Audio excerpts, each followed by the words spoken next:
JZD Slušovice was a socialist miracle in Czechoslovakia, but not in the way you think.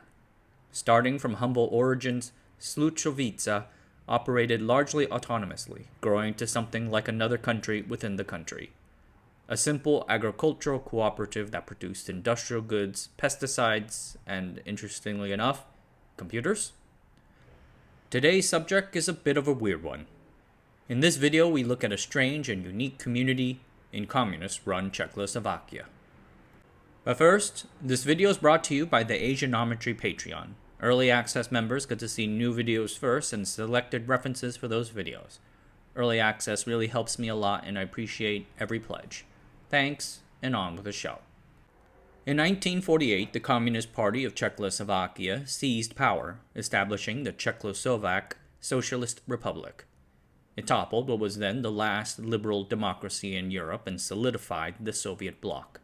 The communists would rule for over 40 years thereafter.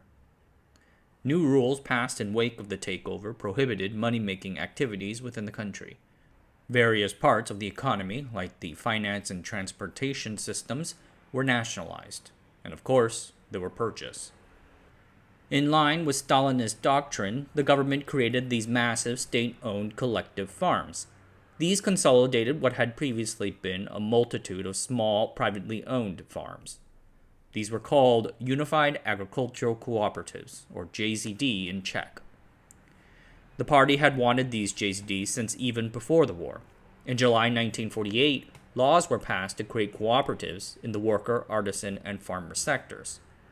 In 1949, private farmers were pressured to give up their land to the JZDs. At first, this was voluntary. Later, in 1950, it was not. State enterprises would eventually come to own 95% of Czechoslovakia's agricultural land. The overall goal for these Czechoslovakian cooperatives was to fulfill the tasks of the state plan. But in how to achieve those tasks, the cooperatives had a lot of autonomy. They're allowed to manage their own resources and even set wages for their workers.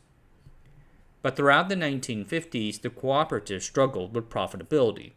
For political reasons, food prices were kept lower than its production costs.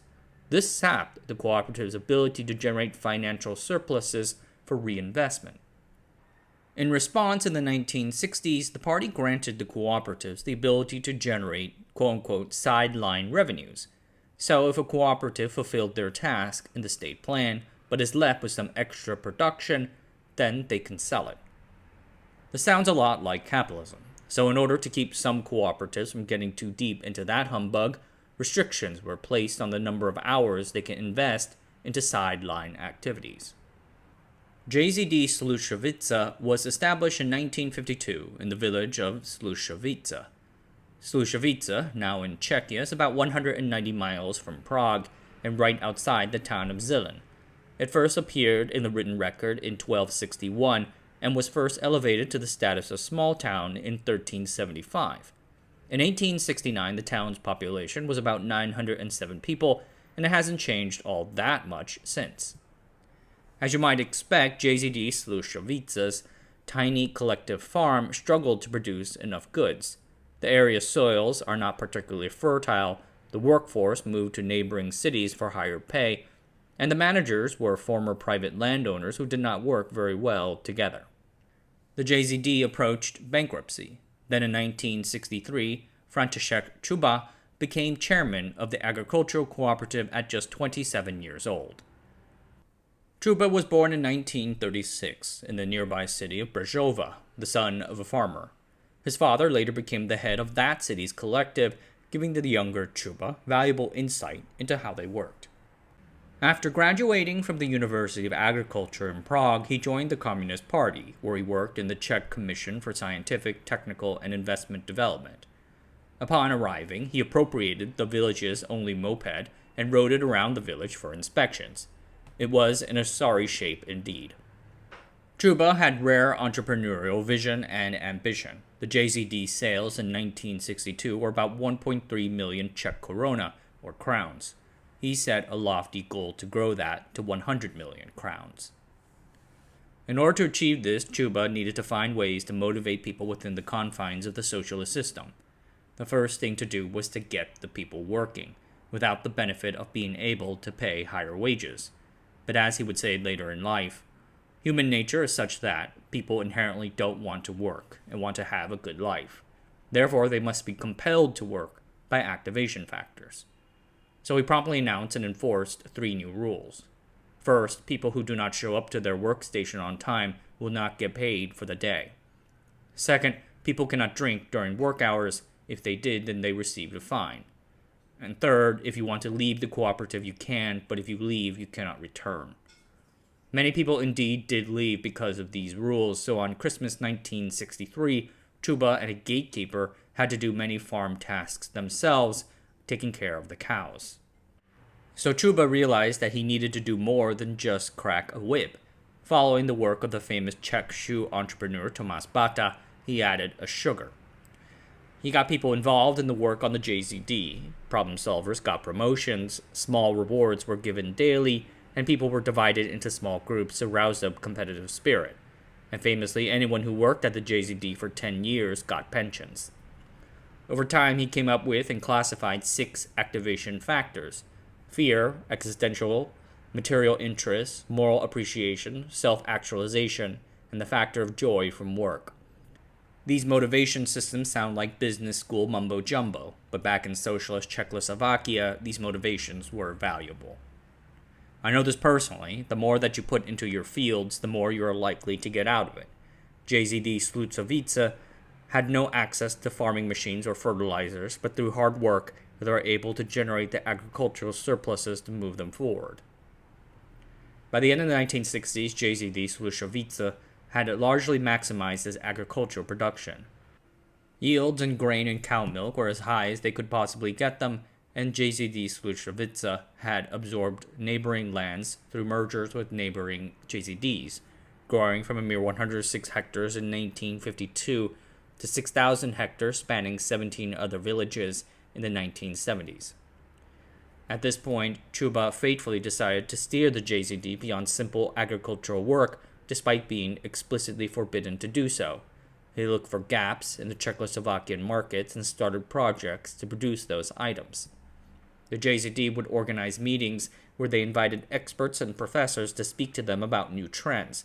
If the team decided a product can be made to take advantage of those trends, they would set up a new department to do so.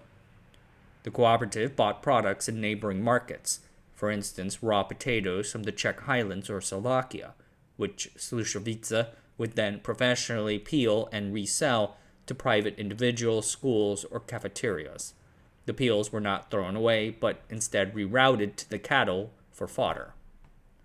As JZD Slušovice expanded, Cuba organized these projects into profit centers, headed up by regional leaders with a lot of autonomy. He believed that only a small percentage of people had the capability to manage hundreds of people. To find those individuals, JZD Slušovice took on people that others would not take, including many party dissidents. A bad political background did not matter. The only thing that mattered was whether they could pass the internal training and do the work. As I mentioned, Czechoslovakian laws prevented the JZDs from wandering too deeply into economic activities other than agriculture. Newspapers pondering Slušovice's excessive capitalism had started to appear as early as 1964. They noted with consternation that people there might work for up to 10 hours each day. So what gives? How did the JZD avoid prosecution for all this? To justify its diversification, Cuba and other JZD officials constantly argued the unsuitable qualities of Slušovice's soil. In a 1988 article, the cooperative CFO explained, "The tradition of innovation has its roots in the poverty of the farmers here. The soil is not fertile, and farmers always had difficulties making ends meet, so there have always been small businesses on the side." They sought out loopholes. In a later interview, Cuba said that they studied the rules closely and found that it allowed them to do many of the things they were doing. For instance, the use of a privately owned company to acquire foreign exchange. But of course, Slušovice benefited from links to high-ranking individuals in the Communist Party with regional ties, the most notable being the reformist Prime Minister Lubomir Strugl. The JZD also had powerful enemies. These include Gustav Husak first secretary of the Communist Party of Czechoslovakia and later president. Husak kept an eye on Slušovice.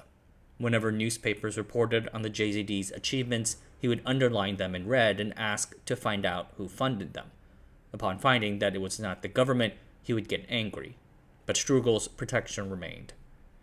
Cuba also had ties to the Czechoslovak Secret Police, or STB, which helped facilitate JZD's Slušovice's imports of foreign technologies or expertise, for instance cattle embryos or chips from the West, without paying excessive amounts of money.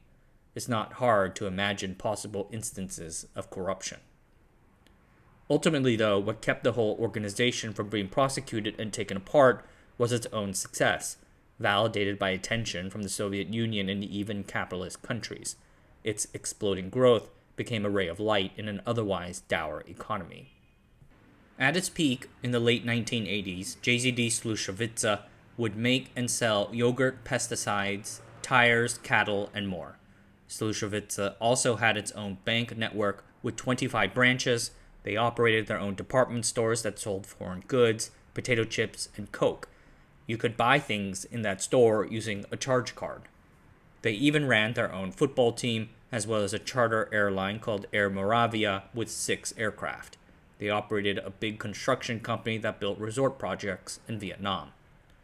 The cooperative regularly held horse races, some of which attracted up to 55,000 people. There were also discos and parties for the youths to enjoy. These, in addition to the unique items sold there, made Slušovice a bit of a tourist attraction. The 1980s saw Slušovice gain increased attention in the regional and even foreign media.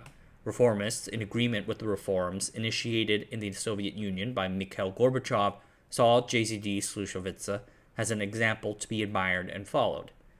Visitors to the JZD often marveled at what they saw, but while critics might admire the results, they often pointed out issues with how those results were being achieved. And there indeed can be issues found with how Slušovice ran things. Most notably, the way it worked people. Remember what they wrote about the 10-hour days. Slušovice's managers tied their workers' compensation to their output. In 1987, a tractor driver can earn anywhere from 2,300 to 5,200 crowns, depending on their performance. Work more, earn more, one might say. But the country was not necessarily in the mood to accept such things. Add to all that the constant work evaluations, and you can start to see why critics might call JZD Slušovice a sweatshop. One of JZD Slušovice's most famous products was their own line of personal computers. Cuba first launched the project in 1982 to replace the poorly performing Minx 22 computer they had been using since the early 1970s. Cuba would be a big proponent of microelectronics and automation. No one else was working on computers in Czechoslovakia, so he went to the Slovakian Academy of Sciences and hired 3 programmers, offering them double the pay and better working conditions. The first computers were used to help dose vegetables, monitor milk production, and other simple automated tasks. Several organizations heard about this new computer and came to Slušovice to ask for their own. Cuba and his team at first hesitated at selling the TNS, short for Terminal Network System, but later retroactively renamed to the TENNAS system, or, quote, that system of ours, end quote. TNS PCs were copies of 8-bit PCs found in the West. It was introduced with pride in 1982 at an agricultural exposition where it received the prize. These computers were later sold to schools for youth education.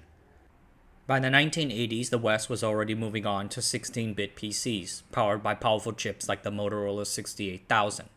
These required semiconductor manufacturing techniques beyond what was available in the Comecon countries, so JZD Slušovice had to import these more advanced chips from abroad. Nevertheless, the cooperative had plenty of foreign exchange from its agriculture and fertilizer businesses. The expanding line of TNS computers drove a lot of sales in the second half of the 1980s in the wake of the Soviet Union's economic restructuring, perestroika. In these years, JZD Slušovice grew to be the largest that it ever was. In 1989, it generated 7 billion crowns in revenue. That same year, the people rose up against the Communist Party of Czechoslovakia in what is now remembered as the Velvet Revolution. It ended the party's 41 years of rule and ushered in a rapid transition to a market economy. Slušovice could not remain the way it was. The new regime was not particularly friendly to them.